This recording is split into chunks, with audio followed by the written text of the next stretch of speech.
Avis vascular centre మన దేశంలోనే the best varicose vein hospital.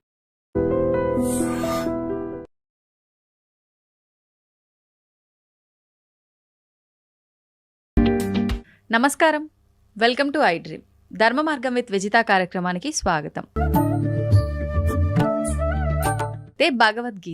భగవద్గీతను మించిన ఒక గొప్ప గ్రంథం అనేది లేదు. భగవద్గీతని గనక మనం పాటిస్తే, ఆచరిస్తే, చదివిన దాన్ని గనక మనం కరెక్ట్గా ఆచరిస్తే మన నిత్య జీవితంలో చాలా మార్పులు వస్తాయి. మన లైఫ్లో మార్పుల వల్ల మంచి మార్గంలో వెళ్ళొచ్చు, మోక్షాన్ని పొందొచ్చు. రకరకాలుగా మాట్లాడుకుంటూ ఉంటాం భగవద్గీత గురించి. అయితే నిజంగా భగవద్గీతలో ఏముంది, భగవద్గీత వల్ల మనం ఏం నేర్చుకోవచ్చు, ఇలాంటి విషయాలు ఇప్పుడు ప్రభుజీతో మాట్లాడి తెలుసుకుందాం. ప్రస్తుతం మనతో పాటు ఉన్నారు ఇస్కాన్ టెంపుల్ నుంచి ప్రణవానంద ప్రభుజీ గారు. ఇప్పుడు వారితో మాట్లాడి మరిన్ని విషయాలు తెలుసుకుందాం. మనకున్న సందేహాలన్నింటినీ కూడా నివృత్తి చేసుకునే ప్రయత్నం చేద్దాం. హరే కృష్ణ ప్రభుజీ. హరే కృష్ణ ప్రభుజీ. కృష్ణుడి విషయానికి వస్తే కృష్ణం వందే జగద్గురు అనే ఒక మాట ఎక్కువగా వినిపిస్తూ ఉంటుంది. అసలు దీన్ని ఏ విధంగా అర్థం చేసుకోవాలంటారు? కృష్ణుడు జగద్గురువులు గీతాచార్యులై అయ్యారు. వేదేశ్చ సర్వేర్ అహమేవ వేద్యో అని అంటారు. భగవంతుడి దగ్గర నుంచి అంత జ్ఞానము కూడా స్వామి దగ్గర నుంచే వస్తుంది. జ్ఞానానందమయం దేవం నిర్మల స్ఫటికాకృతిం ఆధారం సర్వ విద్యానాం హయగ్రీవం ఉపాస్మహే అని అంటారు. భగవంతుడి దగ్గర నుంచే బ్రహ్మగారికి జ్ఞానం వచ్చినది. బ్రహ్మగారు ఆ జ్ఞానాన్ని అందరికీ అందించారు. కాబట్టి అన్ని పరంపరలు కూడా సాక్షాత్తుగా నారాయణ నుంచే ప్రారంభం అవుతాయి. నారాయణ సమారంభం అని అంటామన్నమాట.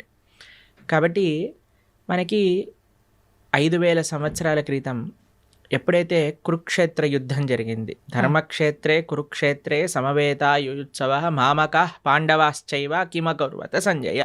అయితే కృష్ణుడు ఒక యుద్ధ భూమిని ఎందుకు చూస్ చేసుకున్నారు అని కానీ మనం ప్రశ్నిస్తే చూడండి, ఎప్పుడైనా India Pakistan world cup final last ball 2 runs to win ఉన్నప్పుడు ఎవరు ఏ పని చేస్తున్న వాళ్ళైనా సరే, క్రికెట్ ఇష్టం ఉన్న వాళ్ళైనా సరే, లేని వాళ్ళైనా సరే అందరూ వచ్చి చూస్తారు ఏమవుతుంది ఇప్పుడు అని. అవునా కాదా చెప్పండి? అవును ప్రభుజీ, కరెక్ట్. అప్పట్లో ఇండియా పాకిస్తాన్ ఎలా ఉండేదో అప్పుడు కౌరవులు పాండవులు అలన్నమాట. మొత్తం ప్రపంచం అంతా వాళ్ళు ఎంత శక్తివంతం అంటే ఏదో ఒక సైడ్ తీసుకోవాల్సి వచ్చింది అందరికి. ఐదర్ కౌరవుల సైడ్ కానీ పాండవుల సైడ్. మొత్తం అన్ని కెమెరాలు, ఫోకస్ లైట్లు అన్ని కురుక్షేత్రం పైనే ఉందన్నమాట. కృష్ణుడు అనుకున్నా ఇది కరెక్ట్ టైం చెప్పడానికి, గీతోపదేశం చేయడానికి, ఎందుకంటే ఫోకస్ అంతా ఒక దగ్గరకు వచ్చింది కదా. అప్పుడు గీతాచార్యుడై శ్రీకృష్ణుడు అర్జునుడి యొక్క మాధ్యమంగా ప్రపంచానికి మొత్తం గీతను ఉపదేశం చేశారు. అంటే అక్కడ అర్జునుడితో పాటు అందరూ కూడా విన్నారా? అందరూ వినలేదు, కానీ అర్జునుడి యొక్క మాధ్యమంగా అంటే అర్జునుడికి చెప్తూ ఇప్పుడు ప్రపంచం అంతా తెలిసిపోయింది కదా. అవును ప్రభుజీ. కాబట్టి అర్జునుడిని మైక్ లాగా మాధ్యమం చేసుకున్నాడు. ప్రపంచం మొత్తం కూడా గీతను ఉపదేశం చేశాడు పరమాత్మ. అయితే ఎందుకు జగద్గురువు అంటారంటే భగవద్గీత సనాతన ధర్మానికి ఒక ఫౌండేషన్ బుక్ అన్నమాట. సనాతన ధర్మం యొక్క సిద్ధాంతాలన్నీ కూడా భగవద్గీత ప్రస్తావన చేసింది, ప్రతిపాదన చేసింది. అందుకే ఆచార్యులందరూ కూడా గీత పైన భాష్యాన్ని రచించారు. కాబట్టి ఇప్పుడు చూడండి, మీకు ఒక విషయం చెప్తాను. మీరు ఒక న్యూస్ పేపర్ ఇచ్చారనుకోండి, మీరు ఈ న్యూస్ పేపర్ చదవండి అని చూస్తారు. మీరు ఇది నిన్న న్యూస్ పేపర్ పక్కన పెట్టేస్తారు. అవునా? మీకు ఒక డైరీ ఇచ్చారనుకోండి, ఇప్పుడు 2025 వస్తుంది, మీరు చూసారనుకోండి, అరే ఇది 2023, ఇది ఏమంటారు మీరు సామాన్లు లిస్ట్ రాసుకోవడానికి, తర్వాత ఐరన్ ఎన్ని ఇచ్చారు అని రాసుకోవడానికి యూజ్ చేస్తారు. ఎందుకంటే 2023 డైరీ 2025 లో పనిచేయదు. కరెక్ట్ ప్రభుజీ. కానీ మీరు చూడండి, భగవద్గీత 5000 సంవత్సరాలు అయినది, కానీ ఇప్పటికీ అందరూ అధ్యయనం చేస్తున్నారు భగవద్గీతని. అవును. ఇప్పటికీ అన్నిటికంటే మోస్ట్ కమెంటెడ్ బుక్ ఏదన్నా ప్రపంచంలో ఉంటే అది భగవద్గీత. ప్లస్ భగవద్గీతలో ఏం మార్పులు లేవు. స్వామి చెప్పిన 700 శ్లోకాలు ఏవైతే భగవద్గీతలో ఉన్నాయో అవే నడుస్తూ ఉన్నాయి ఇప్పటికి కూడా. ఇంకా వాటి యొక్క అప్లికేషన్ పెరుగుతుంది. మొన్న మేము ఒక మేనేజ్మెంట్ కోర్స్ అటెండ్ అయ్యామన్నమాట. అందులో చెప్తున్నారు, ప్రపంచంలో ఎవరు మేనేజ్మెంట్ ప్రిన్సిపల్ చెప్పినా అది భగవద్గీత నుంచే దొంగతనం చేసినవి.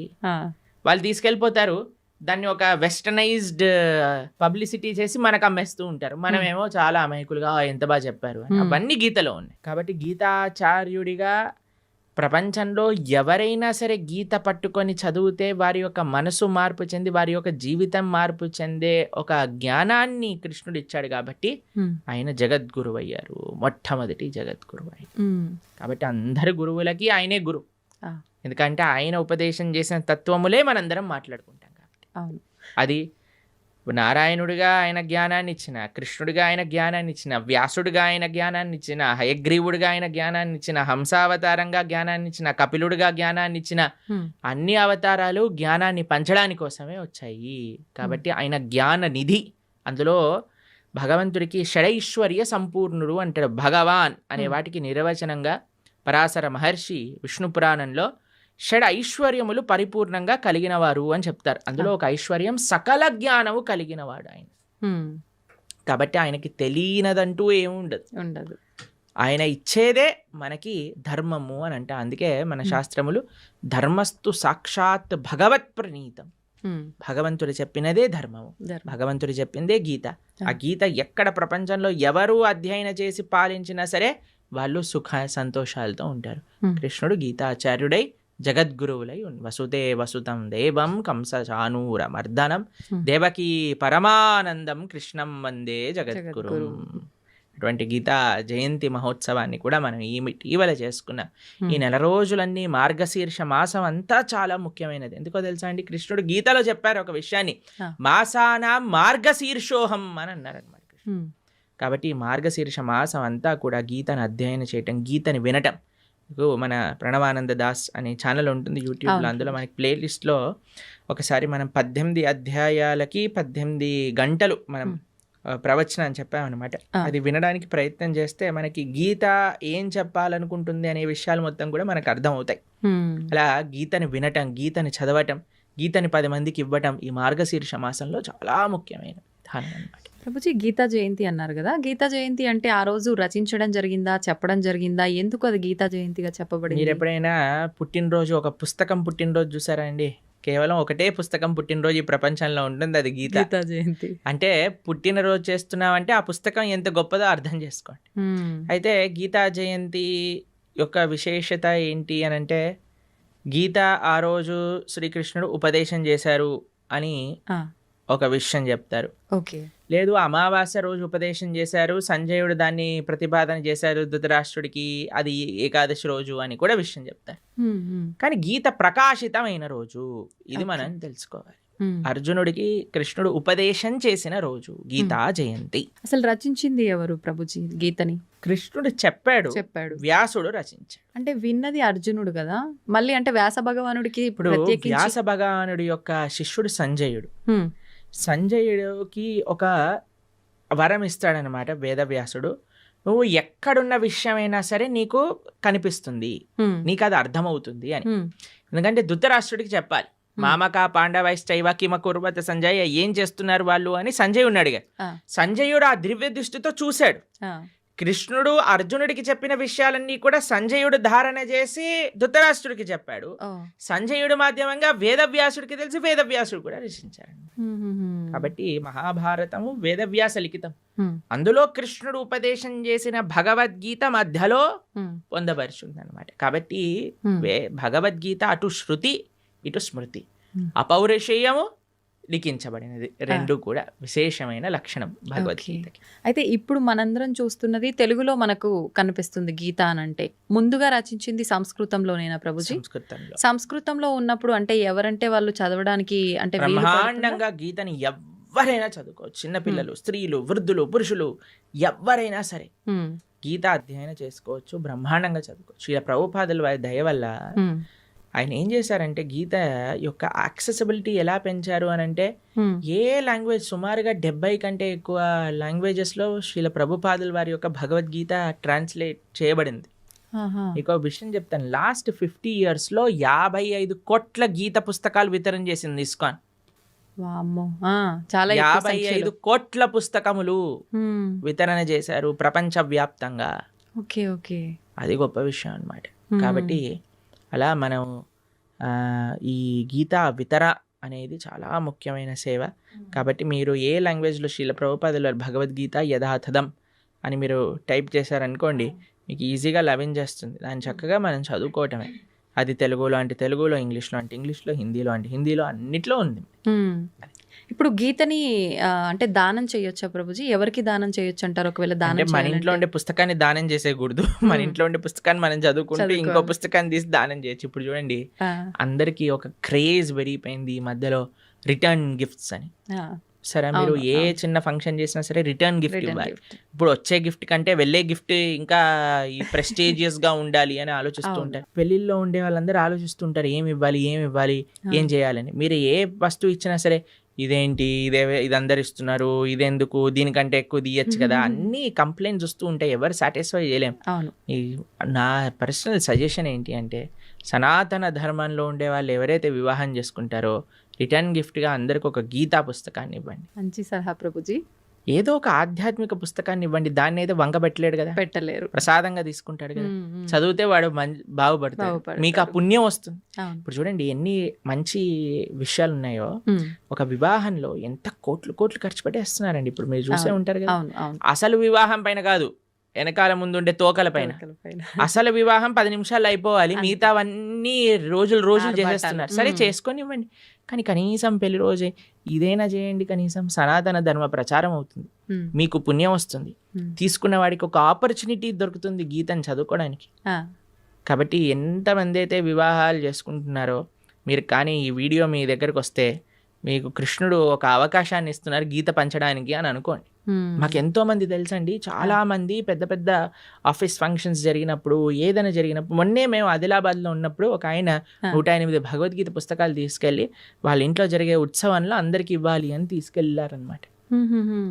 కాబట్టి తప్పకుండా మీకు కానీ గీత పుస్తకాలు కావాలి అని అంటే ఇస్కాన్ ఆదిలాబాద్కి మీరు కాంటాక్ట్ చేయండి. మీకు ఎన్ని వేలు కావాలంటే అన్ని 1000 పుస్తకాలు మేము పంపిస్తాం. చక్కగా మీరు రిటర్న్ గిఫ్ట్ రూపంలో గీత పుస్తకాన్ని ఇవ్వండి. అప్పుడు మీరు అడగచ్చు, వాళ్ళు చదవరండి, చాలా మంది ఇంట్లో ఉంటే చాలండి. మీకు ఒక స్టోరీ చెప్తాను. ఒకళ్ళకి మేము గీత ఇచ్చామన్నమాట. వాళ్ళు అన్నారు మా ఇంట్లో చదవరండి పుస్తకాలు అన్నారు. మీ పిల్లలైనా మీరు చదవకపోతే మీ పిల్లవాడు ఏం చదువుతాడండి, వాడికి అసలు ఇంట్రెస్ట్ లేదండి అని. సరే అయ్యా మీ ఇంట్లో పెట్టుకో, ఎవడైనా వచ్చినప్పుడు చదువుతాడు వాడు అని అన్నాను. సరే అని వాళ్ళ ఇంట్లో పెట్టుకున్నారనమాట. పెట్టుకుంటే వాళ్ళ ఇంట్లోకి హైదరాబాద్లో ఉంటారు వాళ్ళు. అయితే వాళ్ళ ఇంట్లో ట్రీట్మెంట్ కోసం అని వాళ్ళ చుట్టాలు ఎవరో 3 రోజుల కోసం వచ్చారట హైదరాబాద్లో ఉండడానికి. అయితే 3 రోజులకి పాటు ట్రీట్మెంట్, హాస్పిటల్కి వెళ్ళి ఇంటికి రావటం అలా జరుగుతుంది. వాళ్ళు అనుకున్నారట సాయంత్రం పూట ఏం చేయాలి అని. వాళ్ళకి పుస్తకం షెల్ఫ్లో గీత కనిపించింది. అయితే మేము చెప్పాము ఎవరో ఒకరు చదువుతారు, మీరు ఉంచుకోండి ఇంట్లో అని అన్నాను. అంతే. వాళ్ళు తీసుకున్నారు, వాళ్ళు చదివారు, వాళ్ళకి చాలా నచ్చింది ఆ పుస్తకం. వాళ్ళ ఇంటికి తీసుకెళ్ళిపోయారు.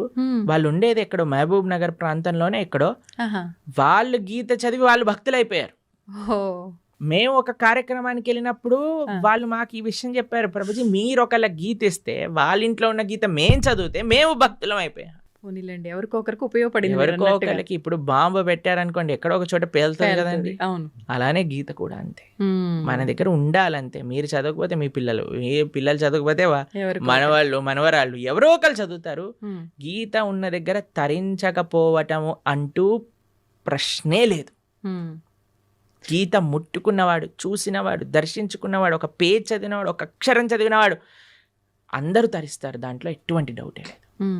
ఏ లాంగ్వేజ్ లో ఉన్నది చదివినా కూడా మనకు ఏ లాంగ్వేజ్ లో ఉన్న గీతా మహాత్యం చెప్తుంది. గీత ఎక్కడైతే ఉంటే అది సాక్షాత్తుగా ప్రయాగ క్షేత్రంతో సమానము.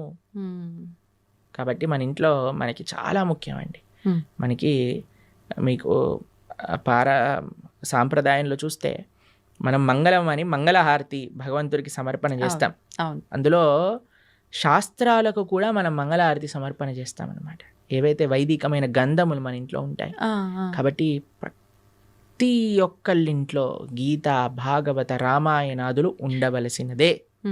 మీరు అనుకోకండి మా ఇంట్లో ఎవరు చదవరు, తెచ్చి పెట్టండి, ఎవరో ఒకరు చదువుతారు. పూజ రూమ్ లో పెట్టి ఉంచొచ్చా ప్రభుజీ? పూజ రూమ్ లో పెట్టేసి మంచిగా వాటికి అన్ని క్లాత్ కట్టేసేసి లోపల పెట్టేసి దండలేసేసి పుష్పాలు, పూలు, పసుపు చదవాలన్నా సరే ఆ మూట తీయటం కూడా పలకన్నా సరే వద్దులే బాబు అన్నట్టుగా ఉండకూడదు. యాక్సెసిబుల్ గా ఉండాలి ఎవరైనా చదువుకోవాలన్నప్పుడు. అవును. కాబట్టి పూజ చేసేయమనండి. అంటే ఇప్పుడు అందరూ మొన్న గీతా జయంతి రోజు ప్రవచనం చెప్తున్నాం అనమాట. ఏమన్నా మీ అందరికీ ఇప్పుడు భగవద్గీత ఆరాధన ఎలా చేయాలో చెప్తాను, అందరు ఫస్ట్ ఆచమనం చేయండి అనగానే అందరు పుస్తకాలు తీసుకొని రాసుకుంటున్నారనమాట. ఫస్ట్ ఆచమనం చేయాలి, దాని తర్వాత మీ కుడి చేత్తో గీత తీసుకోండి, కుడి చేత్తో గీత తీసుకో, ఎడం చేత్తో పట్టుకోండి, దాన్ని ఓపెన్ చేయండి, చదవటం ప్రారంభించండి, ఇదే ఆరాధన అంటే ఓ ఇదే ఆరాధన, మేము ఇంకేదైనా చెప్తారే అనుకున్నాం ప్రభుజీ గారు, ఏం పుష్పాలు తేవాలి, ఏం అభిషేకాలు చేయాలి అని. కాబట్టి అంటే భగవంతుడి ఫోటోకు ఆరాధన చేసినట్టు చేయాలనుకున్నారు. ఒక్కొక్క విధానం ఒక్కొక్క వస్తువుకి ఒక్కొక్క రకంగా ఆరాధన చేస్తాం. గ్రంథాలకి ఆరాధన ఎలా చేస్తాము అని అంటే అధ్యయనం చేయటమే ఆరాధన, అది చదవటమే ఆరాధన. ఓకే. కాబట్టి ఏదో మనం ఆరతులు తిప్పేసామా అది ఇది కాదండి. మెయిన్ మనం చదవాలి పుస్తకాన్ని, గీతను, భాగవతాన్ని, వీటన్నిటిని అధ్యయనం చేయటమే ముఖ్యం. ఇప్పుడు చదవాలన్నప్పుడు చాలా మందికి మాంసాహారం తినే అలవాటు ఉంటుంది కదా ప్రభుజీ. మాంసాహారం తిన్న తర్వాత చదవాలనుకుంటే చదవచ్చా? ఫస్ట్ మాంసాహారం మానేయండి అందరూ. మానలేము అనుకుంటే తప్పదు. అలా ఎందుకు అనుకుంటారు మానలేము అని? మనం జీవహింస చేయటం మానలేము అని అంటే ఎలా అంటే చెప్పండి. టెర్రరిస్ట్ అన్నారు అనుకోండి, నేను జనాల్ని చంపటం మానలేను అని అంటారా? అప్పుడు మీరేమంటారా? పర్వాలేదు నాన్న, నీకు అనిపించట్లేదు కదా చంపేసే అని అంటామా మనం? అనలేము. చెప్పండి, అంటారా మీరు? లేదండి మాకు చంపాలనే ప్రాణం ఉంది అంటే కంటిన్యూ అంటామా? కాను కదా. కాబట్టి మనం ఫస్ట్ నాన్ వెజ్ ఆపేసేయండి, ధార్మికంగా ఉండండి. లేదండి మేము ఎంత చెప్పినా మేము మారము అన్న వాళ్ళు పర్వాలేదు, గీత చదవటం ప్రారంభం చేయండి, ఆ గీత యొక్క అనుగ్రహం చేత మానేస్తాం. ఓకే. కాబట్టి మీకు ఒక విషయం చెప్తాను, ఎందుకు మానేయమంటున్నా అంటే, ఇప్పుడు గీత చదివినప్పుడు అది వంటికి ఎక్కాలి కూడా కదండి. అవును. ఇప్పుడు డాక్టర్ గారి దగ్గరికి వెళ్తారు మీరు, డాక్టర్ గారి దగ్గరికి వెళ్ళినప్పుడు డాక్టర్ ఏం చేస్తారు, మీకు ఈ మెడిసిన్ వేసుకోండి అని ఇస్తారు. దాంతోపాటు ఇవి తినకూడదు అని ఒక లిస్ట్ ఇస్తారు మరి. అవును ప్రభుజీ. డాక్టర్ ఏమంటాడంటే ఇవి తినటం ఆపేస్తేనే నీకు ఈ మెడిసిన్ పనిచేస్తుంది. అవునా కదా చెప్పండి. ఇప్పుడు మీరు నాకు అడిగారు అనుకోండి, ప్రభుజీ మెడిసిన్ మెయినా ఇవి ఆపేయటం మెయినా అని నేను మిమ్మల్ని అడిగాను అనుకోండి, మీరు ఏం చెప్తారండి? మెడిసినే మెయిన్ అని చెప్తా నేను. మెడిసినే మెయినా, ఆపటం మెయిన్ కాదు కదా? కాదు, దాని బదులు ఇంకో ఫుడ్ తినొచ్చు, కానీ మెడిసిన్ ఆపితే అది తగ్గదు కదా ప్రభుజీ. నేను అడిగే ప్రశ్న ఏంటి అంటే, ఇప్పుడు ఈ మెడిసిన్ మెయిన్ అనుకున్నాం అనుకోండి, ఈ మెడిసిన్ వేసుకుంటూ డాక్టర్ తినద్దు అన్న విషయాలు కూడా తింటూ ఉన్నాం అనుకోండి, మనకి మెడిసిన్ శరీరం పైన పనిచేస్తుందా? పనిచేయదు. రెండు మెయినే కదా. ఎంత మెడిసిన్ మెయినో అంతే పథ్యం కూడా మెయిన్. అవునా కదా? అలానే ఎంత మనం గీత చదవటం ముఖ్యమో అంతగా ఏవైతే గీత వద్దు అని అంటుందో వాటిని దూరంగా పెట్టడం కూడా ముఖ్యమే. మనం ఎప్పుడైతే మాంసాహారం, మద్యం, మాదక ద్రవ్యాలు, జూదం ఆపటం వల్ల ఏమవుతుంది అంటే, మెడిసిన్ ఏదైతే మనం తీసుకుంటున్నా, గీత అధ్యయనం చేస్తున్నామో, జపం చేస్తున్నామో, పూజ చేస్తున్నామో, ఆరాధన చేస్తున్నామో, అది మనకి వంటికి ఎక్కుతుంది. మనకి ఏంటి తత్వము అని అర్థం అవుతుంది, లేకపోతే అర్థం కాదు. ఎందుకంటే ఈ డీపర్ స్పిరిచువల్ సైన్సెస్ అర్థం చేసుకోవాలంటే మనం సత్వగుణంలోకి రావాలి.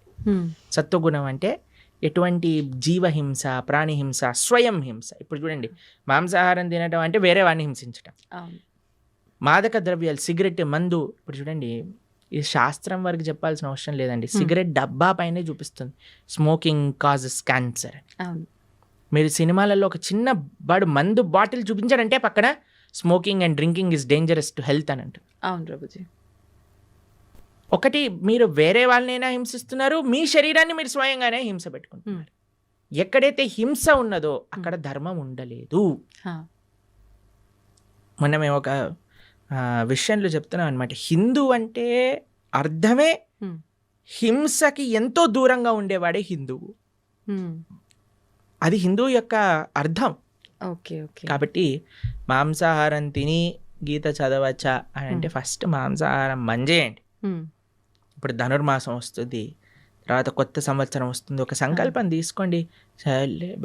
ఎవరైనా అంటారండి మేము తినకపోతే చచ్చిపోతామని? అలాంటి వాళ్ళు ఎవరైనా ఉంటారా? లేదు కదా. అది ఏమి, నేను ఇప్పుడు ఊపిరి పీల్చుకుపోతే చచ్చిపోతాను అని అంటే ఓకే పర్వాలేదయ్యా, ఊపిరి పీల్చుకో అని చెప్తా. నీళ్ళు తాగకపోతే చచ్చిపోతాము, సరే పర్వాలేదు, అది కూడా ఒప్పుకుంటా. నేను వేరే ప్రాణిని చంపి తినకపోతే చచ్చిపోతాను అనేవాడు ఉంటాడా అండి ఎవరైనా? లేరు కదా. కాబట్టి అది నీ ప్రాణం పైకి రావట్లేదు, కాబట్టి వేరే వాళ్ళ ప్రాణం తీయకు.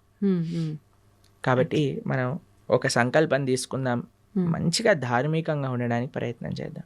ఎందుకు మీకు ఈ విషయాలు చెప్తున్నానంటే, ఒకళ్ళు ఇటీవల మాకు చెప్పారు, ఒక కంపెనీలో పనిచేసే 250 మంది ఎంప్లాయీస్ మన వీడియోస్ వల్ల మాంసాహారాన్ని మానేసిన వారు ఉన్నారు. అవును అవును కాబట్టి అందుకేసమే మనం మళ్ళీ చెప్తున్నాం, ఎందుకంటే జనాలకి పాపం తెలియదు. ఇప్పుడు ఉండే ప్రవచనకర్తలు కూడా ఎలా తయారయ్యారంటే, ఏం తిన్నా పర్వాలేదు, మీరేం చేసినా పర్వాలేదు, అన్నీ వీటికి వాటికి సంబంధం లేదు, అది ఇది అంటున్నారు. అవును కానీ అలాంటి వాళ్ళు ఉన్నప్పుడు మనకి ధర్మం ఏంటో తెలిసినప్పుడు మనం కరెక్ట్గా చెప్పాలి కదా, అది మన కర్తవ్యం కదండి. అవును ప్రభుజీ. కాబట్టి అందుకోసం చెప్తున్నాం. కాబట్టి మంచిగా ధార్మికంగా ఉండండి, మంచి భగవంతుడి యొక్క కృప పొందే విధంగా ఉండాలి. కాబట్టి గీత చదవండి. గీత చదివిన విషయాలు ఎప్పుడైతే మనం అర్థం చేసుకుంటామో అప్పుడు మన చెడు అలవాట్లన్నీ కూడా ఒకదాని తర్వాత ఒకటి పోతాయి, దాంట్లో ఎటువంటి సందేహం లేదు. ప్రభుజీ, ఇప్పుడు ఆహార నియమాలు అయితే పాటించాలి ఆధ్యాత్మికంగా మనం ఉన్నప్పుడు, మన ధర్మ ప్రకారంగా శాస్త్రంలో ఏం చెప్పబడిందో అని అన్నారు. అయితే ఆహార నియమాలు పాటించడం వరకు ఓకే, కానీ ఆహారం కూడా తినకుండా, అంటే ఉపవాసం తినకుండా పూజలు చేయమని అలా ఉందా మన ధర్మంలో, అంటే ఏం చెప్తారు? మీకు విషయం తెలుసా, ఇప్పుడు పెద్ద థియరీ నడుస్తుంది, మీరు ఇంటర్నెట్లో చూడండి ఈ విషయం గురించి. ఎంత మనం తక్కువ తింటే అంత మన ఆరోగ్యం బాగుంటుంది. అవును. మీకు ఒక సైంటిస్ట్, అవార్డ్ విన్నింగ్ సైంటిస్ట్ ప్రతిపాదన చేసింది, 15 రోజులకు ఒకసారి కానీ ఉపవాసం ఉంటే క్యాన్సర్ని మొత్తం క్యాన్సర్ సెల్స్ని తినేస్తుంది బాడీ అని, ఫుల్ బాడీ డీటాక్స్ అయిపోతుంది అని. 15 రోజులకు ఒకసారి వచ్చేది ఏకాదశి. మనం ఏకాదశి ఉపవాసం ఉండండి రా అంటే, దేవుడు అలా ఉండమన్నాడా, ఇది చేయమన్నాడా అని అంటారు. కానీ వెస్టర్న్ సైంటిస్ట్ వచ్చి do this fasting and you will be cancer cells will be gone అనగానే ఓ వా అని అంటారు మన వాళ్ళు. అది మన దగ్గర ఉండే ఒక మూర్ఖత్వం అంటారు, అమాయకత్వము, అజ్ఞానము అని అనొచ్చు మనం. కాబట్టి మన శాస్త్రం ఏదైతే చెప్తుందో అది జాగ్రత్తగా ఆచరించటం వల్ల మనకు తెలుస్తుంది. ప్రతిదీ ప్రశ్నించాల్సిన అవసరం లేదండి. మనం ఏం చేయాలంటే ఫస్ట్ ఆచరించాలి. ఇప్పుడు మీకు స్కూల్లో అడ్మిషన్ ఇచ్చారనుకోండి, యూనిఫామ్ వేసుకోండి, సాక్స్ ఈ కలర్లో ఉండాలి, షూస్ ఇలా ఉండాలి, పాలిష్ చేసుకొని రావాలి, హెయిర్ స్టైల్ ఇలా ఉండాలి, ఆడపిల్లలు అయితే జడ వేసుకొని రావాలి అని చెప్తారు. ఎందుకు జడ వేసుకోవాలి, ఎందుకు యూనిఫామ్ వేసుకోవాలి, ఎందుకు షూ పాలిష్ చేసుకోవాలి, ఇవన్నీ అడగం, చెప్పింది చేస్తాం. చెప్పినప్పుడు స్కూల్లోకి వెళ్ళినప్పుడు ఓ ఇది అందరూ కామన్గా ఉండడానికి, ఇది డిసిప్లిన్గా ఉండడానికి, మనకి బాధ్యత నేర్పించడానికి, క్లీన్లీనెస్ నేర్పించడానికి, ఒక యునైటెడ్ కాన్షియస్నెస్ రావడానికి, ఇవన్నీ ఎప్పుడు వస్తాయి? ఆచరిస్తూ ఉన్నప్పుడు, 10 మందిని చూస్తున్నప్పుడు వస్తాయి. కానీ మన లోపల ఏమైపోయింది, ఫస్ట్ ఏం చేయాలన్నా సరే ప్రశ్నించడం ప్రారంభం చేసాం. ఇది చేయండి రా, ఎందుకు చేయాలి, ఇది చేస్తేనే దేవుడు కరుణిస్తాడా, ఇది చేస్తేనే ఇది అవుతుందా, లేకపోతే అవ్వదా? ప్రతిదానికి ఆన్సర్ ఉంటుందండి. కానీ ఎవరికి చెప్తాము? ఎవరైతే వినయంగా ఆచరిస్తున్నారో అటువంటి వారికి చెప్పచ్చు, మూర్ఖంగా వాదించే వాడికి చెప్పలేము. కాబట్టి ఉపవాసం ఎందుకోసము, ఇలా వ్రతం ఎందుకోసము, లేదా ఒక పూజా విధానం ఎందుకోసము అని అంటే అది మనల్ని భగవంతుడి దగ్గరికి తీసుకెళ్తుంది, భగవత్ ప్రీత్యర్థం. మన ఆరోగ్యం బాగుండటం ఇవన్నీ సెకండరీ. కొన్ని నియమాలు శాస్త్రములు చెప్పాయి, ఈ రోజు ఇలా ఉండండి, ఈ రోజు ఇలా ఉండండి అని. మన పెద్దలు చెప్పిన మాట, పెద్దల మాట పెరగన్న మూట అంటాం కదండి. పెద్దలు చెప్పిన మాటే పెరగన్న మూట అంటే శాస్త్రం చెప్పిన మాట ఇంకెంత మంచిది చెప్పాలి. కాబట్టి ఆచరించడం ప్రధానం. ఒకసారి ఆచరించడం ప్రారంభం చేస్తే మనకి ఎవరిని అడగకుండా తెలిసిపోతుంది ఎందుకు చేయమన్నారు ఏంటి, ఆ బెనిఫిట్స్ మనమే చూస్తాం. ఇప్పుడు ఒక ఆహార నియమాన్ని చెప్పామనుకోండి, దాన్ని ఆచరిస్తూ ఉన్నప్పుడు కన్సిస్టెంట్గా మనకు తెలుస్తుంది, అరే మన జీవితం ఎలా మారింది, మన క్లారిటీ ఆఫ్ మైండ్, థాట్, మన జీవన శైలి, మనం మాట్లాడే విధానం, మన ఆలోచనలు, మన స్ట్రెస్, మన డిప్రెషన్, మన యాంగర్, అవన్నీ ఎట్లా తగ్గుతుంది. లేదు నాకు ప్రూవ్ చేయి తర్వాత మానేస్తానంటే ఎలా చెప్పండి? కాదు కదా. ఇప్పుడు నువ్వు ఇప్పుడు ఇంజనీరింగ్ కాలేజ్లో ఒకటి జాయిన్ అవుతున్నాడు, నాకు జాబ్ ఇస్తేనే నేను జాయిన్ అవుతా అంటాడా? నువ్వు జాయిన్ అవ్వు, నువ్వు చదువు, అప్పుడు నీకు జాబ్ వస్తుంది, అంతే కదా. ఫస్ట్ నాకు ప్లేస్మెంట్ ఇవ్వు తర్వాత జాయిన్ అవుతానంటే ఎలా అండి? ఫస్ట్ నువ్వు జాయిన్ అవ్వు, ప్రాసెస్ని ఫాలో అవ్వు, అప్పుడు మొత్తం దాన్ని క్లియర్గా వస్తుంది. అయితే ప్రభుజీ, నాది ఒక చిన్న డౌట్, అంటే ఇలా ఆలోచించడానికి కారణం ఇది అయి ఉంటుందేమో అని. కొన్ని అంటే ఇప్పుడు సైంటిఫిక్గా ప్రూవ్ చేసిన తర్వాత మీరు చెప్పినట్టుగా నమ్ముతున్నారు, అంటే అది మనకి ఎప్పుడో ఉంది శాస్త్రాల్లో. కానీ మన శాస్త్రాలు, పురాణాల విషయానికి వస్తే కొన్ని వేల లక్షల సంవత్సరాల క్రింద నుంచి ఉన్నవి అని చెప్తారు. కానీ అంటే ప్రతిదానికి కూడా ఒక నిర్దిష్టమైన అంటే ఇది టైము, ఇప్పుడు రచించారు, లేకపోతే ఇప్పుడు రాశారు, ఇప్పుడు నుంచి ఉంది అని నిర్దిష్టమైన ఒక సమయం లేదు. అందుకని చెప్పి నిర్దిష్టమైన సమయం ఉంటుందండి, ఎందుకంటే దానికి నిర్దిష్టమైన సమయమే లేదు, అనాదిగా వస్తుంది. భగవంతుడు ఉన్నప్పటి నుంచి జ్ఞానం ఉన్నది. భగవంతుడు బ్రహ్మకు ఉపదేశం చేశారు వేదాలు, ఎప్పుడని ఎలా చెప్తాం? అది అని అంటాం. అవును. ఆదికి టైం ఇన్ఫినిటీకి ఎప్పుడు అయిపోతుంది ఇన్ఫినిటీ చెప్పండి అంటే ఎలా అంటాం? చెప్పలేం. అలానే ఒక స్టార్టింగ్ పాయింట్ అంటూ లేదండి. కొన్ని విషయాలకు చెప్పొచ్చు. భగవద్గీత 5,000 సంవత్సరాలు అయింది. అవును. ఎందుకంటే కృష్ణుడు ఆవిర్భావం అప్పుడైంది. కృష్ణుడు 125 సంవత్సరాలు ఉన్నప్పుడు అర్జునుడికి భగవద్గీత ఉపదేశం చేశారు. ద్వాపర యుగం అయిపోయింది, కలియుగం స్టార్ట్ అయిపోయింది. కాబట్టి సుమారుగా ఇన్ని సంవత్సరాలు. ఇప్పుడు కృష్ణుడు పుట్టినరోజు ఏదైతే కృష్ణాష్టమి చేసుకుంటారో అప్పుడు రాస్తారు 5,000 ఇన్నో సంవత్సర జన్మాష్టమి అని. కొన్ని మనకి నిర్దేశం ఉంది. కానీ అపౌరుషేయమైన వేదములకు ఎలా చెప్తాను చెప్పండి మనం. వ్యాసుల వారు 5,000 సంవత్సరాల క్రితం వేద విభజనను చేశారు. అన్ని ఎంతో పైలప్గా ఉన్న వేదాలన్నింటినీ 4 కేటగిరీస్గా చేసి చక్కగా ఈజీగా అండర్స్టాండ్ అయ్యే విధంగా మనకు అందించారు. కాబట్టి దానికి ఒక లెక్క ఉంది. ఓకే. కాబట్టి అన్నిటినీ అందుకే ఇందాక అన్నట్టుగా మనము ఇప్పుడు టీచర్ ఇక్కడ అమెరికా ఉంది అని మనం మ్యాప్లో చూపించేసింది అనుకోండి, వెళ్ళొచ్చాక నమ్మం కదండి. అమెరికా ఉంది అంటే అమెరికా ఉంది. ఇప్పుడు ఎగ్జామ్ పేపర్లో ఈ కాంటినెంట్ ఏంటి అమెరికా రాసిస్తాం. కానీ టీచర్ని అడగమను ఏంటి ప్రూఫ్ చూపించమని. కాబట్టి శాస్త్రాన్ని మనం యథాతథంగా ఫస్ట్ మనం కొద్దిగా నమ్మకాన్ని ఇన్వెస్ట్ చేసినప్పుడు ఆ నమ్మకం బట్టి మనకి ఆ శాస్త్రం అనేది ప్రస్ఫుటితం అవుతుంది, మన మనసులో గోచరం అవుతుంది, మనకి విషయాలు తెలుస్తూ ఉంటాయి.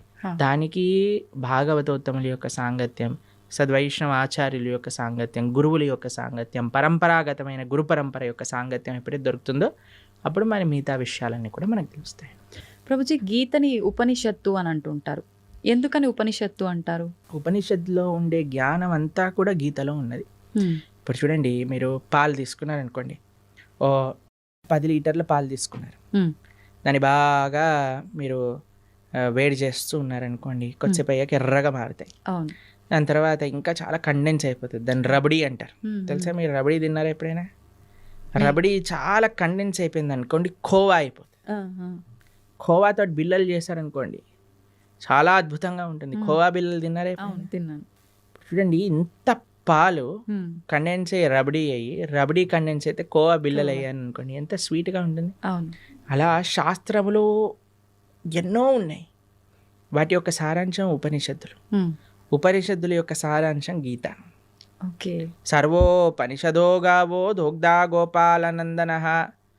అన్ని ఉపనిషత్తులు కూడా సర్వోపనిషదో గావు, అన్ని ఉపనిషత్తులు కలిపి ఒక ఆవు అనుకుంటే, దుగ్ధా గోపాలనందన ఆ ఆవు యొక్క పాలు ప్రీతికి పార్థో వత్సః అంటే అర్జునుడు ఒక దూడగా చేసుకొని మన కోసం అందించిన పాలే గీత. గీతామృతం మహత్. అటువంటి గీతామృతం ఏదైతే భగవద్గీత ఉందో అది అన్ని ఉపనిషత్తుల యొక్క సారాంశమే కాబట్టి అది ఉపనిషత్, గీతోపనిషత్ అని మనం అంటాం. ప్రభుజీ, ఇప్పుడు విష్ణువు అవతారాలలోకెల్లా, అన్ని అవతారాలలోకెల్లా కృష్ణుడి ఒక్క అవతారానికి మాత్రమే, అంటే ఒక బోయవాడి చేతిలో విషపు బాణానికి మరణించాడు అని చెప్పి వింటూ ఉంటాం. ఎందుకని ఇలా డిసైడ్ చేయబడింది అంటారు? ఎలా సాధ్యపడింది అలా? అసలు కృష్ణుడు బోయవాడి చేతిలో చనిపోయాడు అనేది అబద్ధం. అబద్ధమా? మరి ఒక విషయం మీకు అడుగుతాను చెప్పి. చిన్నపిల్లవాడు 6 రోజులు 8 రోజులు అంత వయసున్న పిల్లవాడికి పూతన అని ఒక పెద్ద రాక్షసి వచ్చింది. ఒకసారి మీరు వినే ఉంటారు కృష్ణుడి యొక్క కథలో. విన్నారా పూతన రాక్షసి? 21 మైళ్ళు ఉండేది ఆ రాక్షసి. ఎంత పిల్లవాడు 6 రోజులు. అటువంటి పిల్లవాడిని పట్టుకొని అలాంటి పూతన సంహారం 6 రోజులకి చేసిన కృష్ణుడు 21 మైళ్ళు ఉండే రాక్షసి.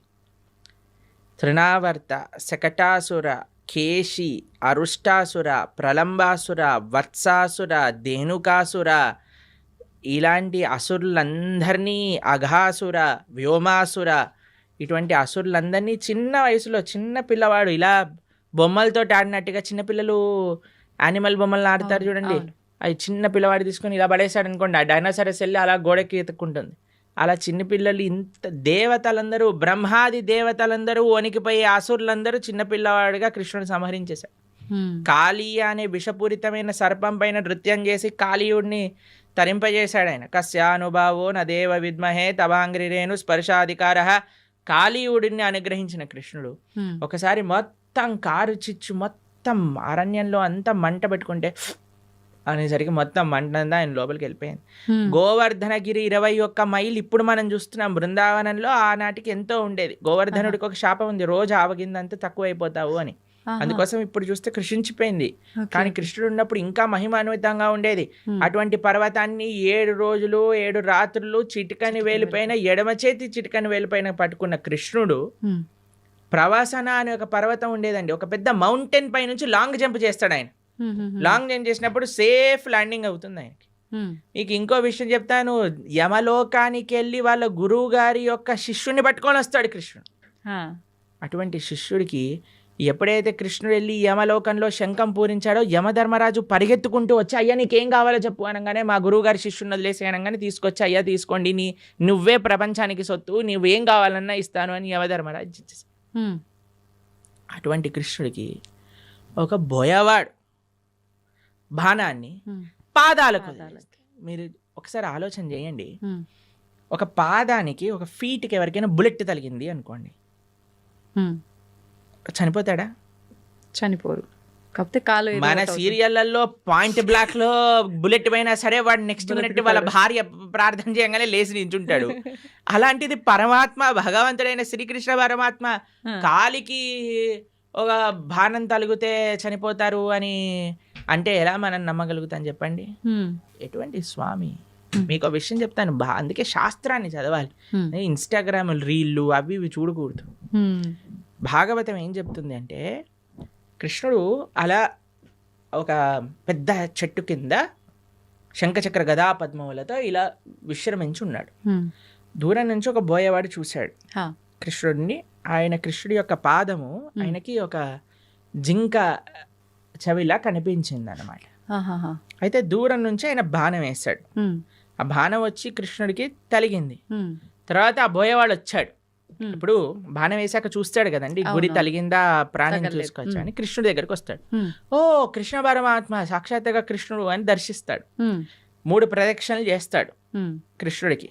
కృష్ణుడు అంటే అయ్యా నీకు మోక్షాన్ని ఇచ్చేస్తున్నాను అని, నువ్వు నా విరమణ చేసే నేను లీలలో, నా అంతర్ధానం అయ్యే లీలలో నువ్వు కూడా నీ యొక్క కాంట్రిబ్యూషన్ ఇచ్చావు కాబట్టి నీకు మోక్షాన్ని షూట్ చేసిన వాడేమో మోక్షానికి ఇచ్చేసాడు ఆయన, ఈయనేమో శరీరాన్ని విడిచిపెట్టేశారంటే ఎంత విచిత్రం చూడండి. దాని తర్వాత ఏదో ఆ బాణం అలానే ఉంది.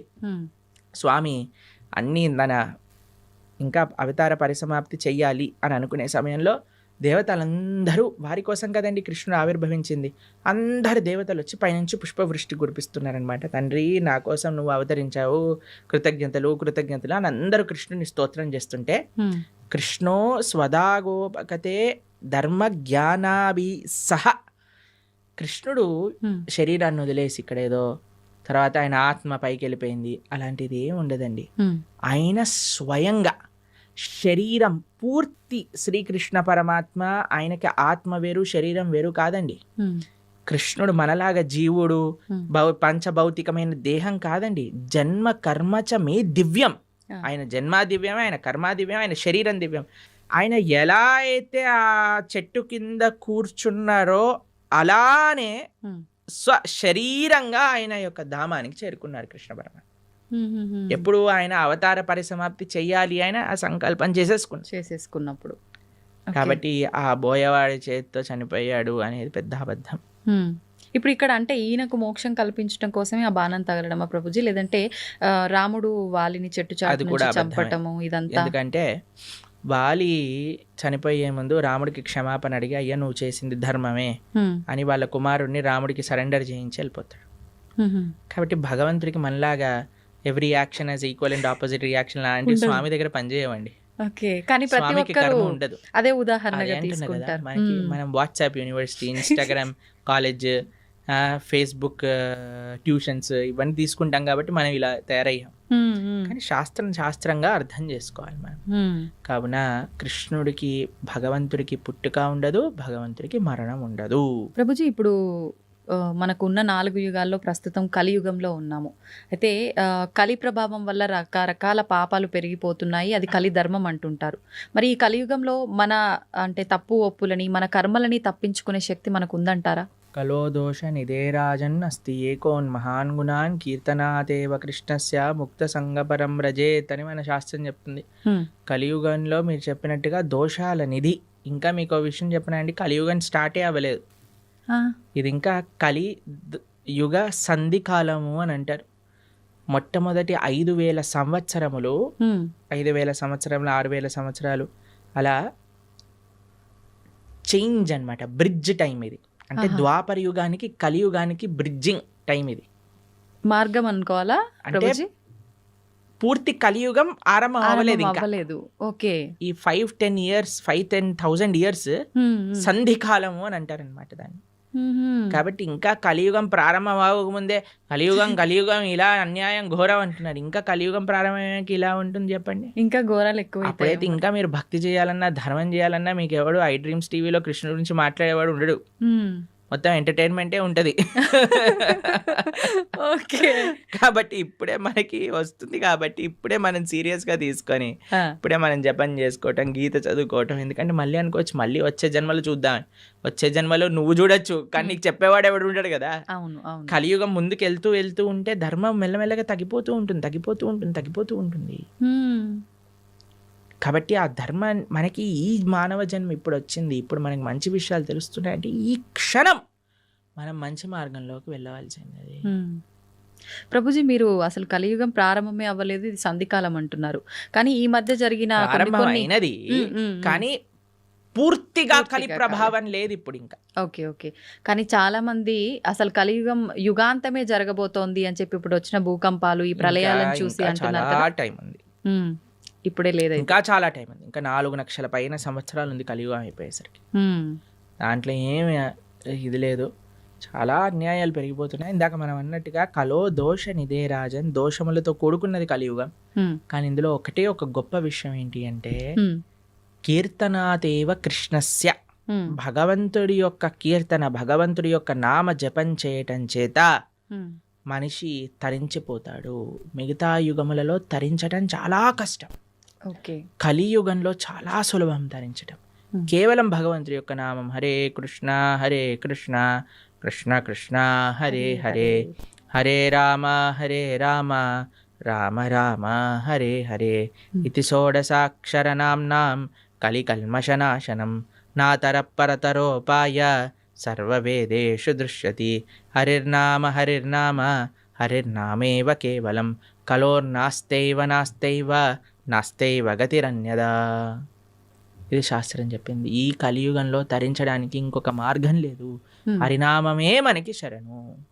యదాప్నోతి తదాప్నోతి కలౌ సంకీర్త కేశవం అని అంట. మిగతా యుగములలో చేసే దాన తప కర్మ క్రియలు అన్నిటి యొక్క ఫలితము కూడా కలియుగంలో కేవలం భగవన్నామం జపం చేయటం చేత వచ్చేస్తాయి. యదాప్నోతి తదాప్నోతి కలో సంకీర్త కేశవం. ఆ కృష్ణుడి యొక్క నామస్మరణ అన్నిటికంటే గొప్పది. కాబట్టి ఎన్ని రకాల ఆపదలు మనకున్నాయన్నా, ఎన్ని రకాల డిస్ట్రాక్షన్స్ ఉన్నాయన్నా, ఎవరైతే భగవన్ నామాన్ని పట్టుకుంటాడో వాడికి ఎటువంటి తిరుగు లేనే లేదు. ప్రభుజీ, భగవంతుడు ఏదైనా ఆశిస్తాడు అంటే తను సృష్టించిన మనిషి నుంచి తాను ఏమైనా ఆశించడం అనేది జరుగుతుందంటారా? ఆశిస్తాడు. ఏం ఆశిస్తాడు? ఏ వస్తువుని ఆశించడు, మనస్సుని ఆశిస్తాడు. భగవంతుడికి ఏమీ అవసరం లేదు. భగవాన్ అని ఆయన అంటారు, ఏది భగవంతుడికి అవసరం లేదు, మనస్సు భగవంతుడికి అవసరం. ఈ ప్రపంచంలో ఉండే వాళ్ళకి ఏంటి, మన డబ్బులు అవసరం, మన అందం అవసరం, మన పలుకుబడి అవసరం, మన వస్తువులు అవసరం, మన ఇల్లు అవసరం. కానీ ఎవరినైనా మీరు అన్నారనుకోండి, మేము ఇప్పటి నుంచి మీరు ఇంట్లోకి వెళ్ళి చెప్పారనుకోండి, మేము వంట చేయను, జాబ్కి వెళ్ళను, ఏమీ చేయను, కానీ 24 గంటలు మీ గురించే ఆలోచిస్తూ ఉంటాను, నిన్నే ప్రేమిస్తూ ఉంటాను అని అంటే ఏమంటారు మీ ఇంట్లో వాళ్ళు? చాలా బ్రహ్మాండం అమ్మా అంటారా? అనరు. ఏమంటారు? పిచ్చి పట్టింది, దీనికేదో అయింది అంటారా?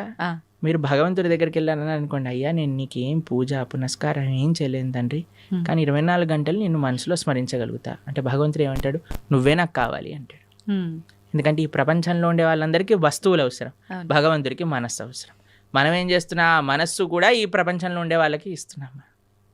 కాబట్టి మనము ఈ ప్రపంచంలో ఉండేటప్పుడు మన బాధ్యతలు నిర్వర్తిస్తూ మన మనసుని భగవంతుడికి ఇవ్వాలి. అట్లా అని చెప్పి భగవంతుడికి నాకు ఏది వద్దని చెప్పి ముందు కూర్చొని ధ్యానం చేస్తే బ్రతకలేం కదా ప్రభుజీ, అన్ని కావాలి. అలా బ్రతకమని చెప్పాడా కృష్ణుడు? భగవద్గీతలో అర్జునుడు అదే అన్నాడు, నేను వెళ్ళిపోతాను, సన్యాసం తీసుకుంటాను. కృష్ణుడు అన్నాడు, మా మనుస్మర యుద్ధ, నన్ను గుర్తుపెట్టుకుంటూ యుద్ధం చేయాలి నీ కర్తవ్యము అని అన్నాడు. కాబట్టి మనం మన బాధ్యతలను నిర్వర్తిస్తూ భగవంతుణ్ణి గుర్తుపెట్టుకోవాలి, భగవంతుణ్ణి స్మరిస్తూ చెయ్యవాలి. ఇది తత్వం. మనం నిత్యం ఎన్నో రకాల మాటలు మాట్లాడుతుంటాం, ఉదయం లేచిన దగ్గర నుంచి పడుకునే వరకు. ఈ మాట్లాడే మాటలు సత్యమే పలకాలి, అబద్ధాలు ఆడకూడదు అని చెప్పి అంటుంటారు. కానీ చాలామంది అబద్ధాలు ఆడుతూ ఉంటారు. అయితే భగవంతుడికే తప్పలేదు అబద్ధాలు ఆడటం, మానవ మాత్రం మనకెంత, కురుక్షేత్ర యుద్ధంలో శ్రీకృష్ణుడు అంతటి వాడే అబద్ధాలు చెప్పాడు అని చెప్పి కొంతమంది అంటుంటే విన్నాను. నిజంగా కృష్ణుడు అబద్ధం ఆడాడా? అబద్ధం ఆడటానికి వీళ్ళు ఒక సాకుగా అది తీసుకుంటున్నారా అంటే ఏం చెప్పారు? అబద్ధం అంటే నిర్వచనం ఏంటో తెలుసా అండి? భగవంతుడు ఏదైతే చెప్పాడో దానికి విరుద్ధంగా చెప్పటమే అబద్ధం చెప్పటము అని అర్థం. ఓకే. భగవంతుడు ఏదైనా మాట్లాడాడు అంటే అది అబద్ధం అవ్వదు. ఆయన సత్యం, ఆయన స్వరూపమే సత్యం. అవును. భగవంతుడి కంటే పెద్ద సత్యం ఇంకొకటి లేదు. ఆ సత్యం అబద్ధం ఆడినా సత్యమే అవుతుంది. కాబట్టి భగవంతుడు ధర్మస్తు సాక్షాత్ భగవత్ ప్రణీతం. భగవంతుడు ఏం చెప్తాడో అది ధర్మం అవుతుంది. భగవంతుడు మనకి అపరెంట్గా అబద్ధం ఆడాడు అనన్నా సరే ధర్మ సంరక్షణ కోసము, లోక పరిపాలన కోసము అంటాడు. కానీ మనలాగా మన స్వార్థం కోసం మన తప్పులు పక్కన పెట్టుకోవడానికి అనరండి. ఒక వ్యక్తి ఎందుకు అబద్ధం ఆడతాడు? వాడు చేసిన తప్పుని ఇది చేసుకోవడానికి, కప్పిపుచ్చుకోవడానికి. కానీ భగవంతుడు అలా చేయలేదండి. భగవంతుడు ఏదన్నా చేశాడు అని అంటే దాని వెనకాల ఎంతో రీజన్ ఉంటుంది. అంతేగాని నేను కూడా భగవంతుడు ఆడాను కదా అని నేను కూడా చేశాను అనుకోండి, పులిని చూసి నక్క వాత పెట్టుకున్నట్టు అవుతుంది. అవును. కాబట్టి మన వాళ్ళకి అన్ని చెడు పనులను సమర్థించుకోవడానికి భగవంతుడి పైన బాణాలు వేసేవాళ్ళు ఫస్ట్ అసలు భగవత్ తత్వం అంటే ఏంటో అర్థం చేసుకోవాలి. ఇప్పుడు చూడండి, మీరు ఒక సిగ్నల్ దగ్గర నించున్నారనుకోండి, మీ దగ్గర సిగ్నల్ దగ్గర ఉన్నారు, మీకు రెడ్ లైట్ పడింది, ఆగారు. ఒక సీఎం, చీఫ్ మినిస్టర్ కాన్వాయ్ పోతుంది, ఆయన జుమ్ జుమ్ జుమ్ జుమ్ అని కార్లు వెళ్ళిపోతాయి. హే వాడు ఎందుకు వెళ్తున్నాడు, నేను కూడా వెళ్తానని మీరు కూడా వెళ్ళారనుకోండి, మిమ్మల్ని తీసి బొక్కలు పడేస్తారు. అంతే కదండి. కాబట్టి ఒక్కొక్కళ్ళకి ఒక్కొక్క పద్ధతి ఉంటుంది, ఒక్కొక్కళ్ళకి ఒక్కొక్క నియమం ఉంటుంది. ఆ నియమాన్ని ఆచరించడంలో గొప్పగా ఉంటుంది. కానీ పక్కన వాడి నియమాన్ని వాడెందుకు ఆచరించట్లేదు? ఇప్పుడు చూడండి, మీరు చాలా ఆశ్చర్యం ఏంటంటే గుళ్ళల్లో లైన్లలో నించుంటారు జనాలు. ఎప్పుడైనా విఐపీలు కానీ ఎవరైనా కొందరు ఫాస్ట్గా వెళ్ళిపోయారనుకోండి, వాళ్ళని చూసి వీళ్ళందరూ ఒకటే, వాళ్ళు ఎందుకు వెళ్ళిపోతున్నారు, వాళ్ళు తొందరగా అయిపోతుంది, మాకు అవ్వట్లేదని గోలబెట్టేస్తుంటారు. చూసారా టీవీలలో కూడా ఇలాంటి వీడియోలు చూస్తాం. మాకు అనిపిస్తుంది, సరే అయ్యా నీకు వాడు 2 నిమిషాల్లో వచ్చేస్తాడు, దర్శనం చేసుకొని 2 నిమిషాలు వెళ్ళిపోతాడు. నువ్వు అరగంట సేపు 2 గంటల సేపు ఆ ఆలయంలో ఉండి చక్కటి ఆ పాజిటివ్ స్పిరిచువల్ వైబ్రేషన్ని అబ్జర్వ్ చేసుకునే ఒక అవకాశం నీకు వచ్చింది. ఒక గీతో, భాగవతమో, ఒక విష్ణు సహస్రనామమో, ఏదో ఒకటి భగవన్నామమో, కృష్ణ గోవింద రామ నారాయణ అనుకోకుండా ఆ ఆలయంలో ఉండే ఆ పవిత్రమైన ఎన్వైరన్మెంట్ని పాడు చేసే విధంగా ఒకళ్ళపైన ఒకళ్ళు అరుచుకోవటాలు, వాళ్ళు వెళ్ళిపోతున్నారు, మేము టికెట్ కట్టాము, వీళ్ళు వెళ్ళిపోతున్నారు. ఈ గోల్ అసలు ఎంత విచిత్రమో చూడండి. అవును. వాడు అదృష్టవంతుడా, వీడు అదృష్టవంతుడా? మీరు చెప్పినట్టుగా చూస్తే వీళ్ళే అదృష్టవంతులు కదా, చెప్పండి. కానీ ఓపిక తక్కువ కదా ప్రభు. అలాంటి అసలు భగవంతుడు నేర్పించేది ఓపిక. ఆలయంలో ఓపిక పట్టిన వాడి జీవితంలో ఏం ఓపిక పడతారు చెప్పండి. అవును. ఈ వ్యక్తి ఏమన్నా ప్రైమ్ మినిస్టరా తొందరగా వెళ్ళిపోయి దర్శనం చేసుకోవడానికి? లేదు. సరే అయ్యా, బిజీ, అందరూ బిజీ ఈ ప్రపంచంలో, కానీ నీకు ఒక అదృష్టం వచ్చింది కదా, నువ్వే వేరే వాళ్ళని చూసి మనకెందుకు, వేరే వాళ్ళతో పోలికెందుకు? వాళ్ళు వెళ్ళారు దర్శనానికి, సరే భగవంతుడికి ఇష్టం లేదేమో ఎక్కువసేపు ఈయన నా ముందు కనిపించద్దు, తొందరగా పంపించేస్తాడు. కానీ నీ పైన ప్రేమ ఉందేమో, నిన్ను ఎక్కువసేపు చూసుకోవాలనుకుంటున్నాడేమో. కాబట్టి మాకు చాలా బాధేస్తుందండి ఎక్కడైనా ఆలయంలో ఆ ఫైటింగ్ నేచర్ ఎప్పుడైతే వచ్చేస్తుందో అది మొత్తం ఆ అట్మాస్ఫియర్ని పాడు చేసేస్తాం. కాబట్టి భగవంతుడితో మనకొద్దు, వేరే వాళ్ళతో పోలికొద్దు. మనము మన జీవితాన్ని పరిశీలన చేసుకుందాం. నేను ధార్మికంగా ఉన్నానా? ఆధ్యాత్మికత, సనాతన ధర్మంలో వేరే వాళ్ళతో కంపారిజనే ఉండదు. నా జీవితాన్ని నేను భగవంతుడికి ఎలా సమర్పణ చేస్తున్నాను. ఇప్పుడు ఎగ్జామ్లో ప్రిపేర్ అయ్యేది నువ్వు ప్రిపేర్ అవుతావు, కానీ పక్కన వాడు అది ఆ చాప్టర్ వదిలేశాడు కాబట్టి నేను కూడా వదిలేస్తున్నాను, చెప్పని వాడు ఇది చేస్తున్నాడు కాబట్టి నేను కూడా అది చేస్తున్నాను. నీ ప్రిపరేషన్, నీ కాన్ఫిడెన్స్, నీది, నీ ఎగ్జామ్, నీ పర్ఫార్మెన్స్, నీ రిజల్ట్, నీ భవిష్యత్తు. అలానే ధర్మానికి వచ్చేసరికి నేను భగవంతుడికి ఆన్సరబుల్. ఒకరోజు భగవంతుడి ముందు నించున్నప్పుడు నేను చెప్పాలి సమాధానం. ఎంత అబద్ధం ఆడకుండా నేనున్నాను, ధర్మాన్ని ఆచరిస్తూ నేనున్నాను, శౌచం నేను పాటించాను. Krishna, you are not answerable to anybody in this world except God. ఇది గుర్తుపెట్టుకున్నాం అనుకోండి, వేరే వాళ్ళని మనం ఏమనం, ప్రశాంతంగా మన జీవితాన్ని చక్కగా మనం మంచి భక్తి మార్గంలో ఉండగలుగుతాం. అవును, నిజంగా ప్రతి ఒక్కరూ అంటే ఇంత జ్ఞానంతో ఆలోచిస్తే తప్ప ఆ వెయిట్ చేస్తున్నాము అనేది భగవంతుడు నిజంగా మీరు చెప్పినట్టు ఎక్కువసేపు నన్ను అలా భగవంతుడు ఉంచాలనుకున్నాడేమో, నాతో అలా పలికించాలనుకున్నాడేమో నామస్మరణ అనే ఆలోచన చేస్తే అంతే గనక కదండి, మనకి నచ్చే వాళ్ళని అంటే హే ఎల్లకెళ్ళకెళ్ళ కొంచెం కూర్చో అంటాం కూర్చోమంటాం. కదా. అవును. అలానే భగవంతుడి దగ్గర కూడా కదండి, భావన అండి, మనసులో ఏదైనా భావన ప్రధానం. భావన మంచిగా ఉన్న వాడికి జీవితం అంతా బాగా కనిపిస్తుంది. ఆ భావన లేనివాడు జీవితంలో ఎక్కడ చూసినా సరే వాడు తప్పునే ఎత్తుకుతాడు. అవును. కాబట్టి భగవద్గీత చదవటం వల్ల ఏమవుతుంది అంటే మన భావన శుద్ధీకరణ జరుగుతుంది. వీ కెన్ థింక్ పాజిటివ్లీ, జీవితాన్ని ఒక కరెక్ట్ పర్స్పెక్టివ్లో మనం చూడగలుగుతాం. ప్రభుజీ, దేవుడు ఉన్నాడు అంటే దయ్యం ఉంది అని అంటారు. నిజంగా దయ్యాలు ఉన్నాయా? ఒంటిపైకి దేవుడు వచ్చాడు అని అంటుంటారు, పూనకాలు ఇలాంటివి అంటుంటారు కదా ప్రభుజీ. నిజంగా భగవంతుడు ఉన్నా కూడా అలా మనిషి ఒంటిపైకి రావటం లాంటిది జరుగుతుందా? దయ్యం నిజంగా దేవుడు ఉన్నాడు కాబట్టి దయ్యం కూడా ఉంది నమ్మాలా, లేదంటే ఇది మూఢనమ్మకమా? దయ్యం వస్తుంది కానీ దేవుడు రాడు. ఎందుకంటే మనం చేసే చెత్త పనులకి, మన శరీరంలో ఉండే ఆ అపవిత్రమైన ఆలోచనలకి భగవంతుడు ఎందుకు రావాలనుకుంటాడండి అసలు మానవుడి దగ్గరకి? అంటే మన ఆచరణ గొప్పదా, మన మాట గొప్పదా, మన సాధన గొప్పదా? మన దగ్గరికి ఎందుకు రావాలనుకుంటాడు చెప్పండి పరమాత్మ? భగవంతుడు రావాలి అనుకుంటే ఆయన శ్రీ విగ్రహ రూపంలో మాట్లాడతారు, లేదా తన యొక్క భక్తుల మాధ్యమంగా మాట్లాడతారు. అంతేకాని భగవంతుడు వచ్చేసి అని ఊగేసి ఏవేవో చేసేసి, ఇవంతా ఏంటంటే ఒక భావన, ఒక ట్రాన్స్, నాకు ఇది వచ్చేసింది అని అనుకుంటున్నారు. కాబట్టి చాలా మంది అడుగుతారు, ప్రభుజీ అది నిజమా అబద్ధమా? వాళ్ళకి నిజం, నీకు అబద్ధం. వాళ్ళకి నిజం, మనకు అబద్ధం. ఓకే. అంటే ఎందుకంటే వాళ్ళు అలా నమ్ముతున్నారు నాకు వచ్చింది అని, కాబట్టి వాళ్ళకి నిజమే. ఓకే. నీకు నిజమా? కాదు, మనకు అబద్ధం. ఎందుకంటే దేవుడు రాడు, దేవుడు మనిషి పైకి రానే రాడు. He has many other better positions to come. Okay. కాబట్టి ఎవరికైతే మాకు దేవుడు వచ్చేసాడు అని అంటారో, జస్ట్ మీకు నిజం అండి, నాట్ డినయింగ్ ఇట్. నీకు నిజం, ఎందుకంటే నీ మానసిక స్థితి అలా నీకు చెప్తుంది, కానీ వేరే వాళ్ళు నమ్మవలసిన అవసరం లేదు. మరి దయ్యం పరిస్థితి ప్రభుజీ? దయ్యం వస్తుంది ఎందుకంటే చేసేవన్నీ రాక్షస పనులు కదా. వేరే వాళ్ళని హింసించటం, వేరే వాళ్ళని మాట్లాడటం, అపవిత్రంగా జీవించటం. కాబట్టి దయ్యం రావడానికి చాలా అనుకూలమైన పనులు చేస్తున్నా, దైవం రావడానికి అనుకూలమైన పనులు చేస్తున్నావా అనేది ప్రశ్నార్థం. ఓకే.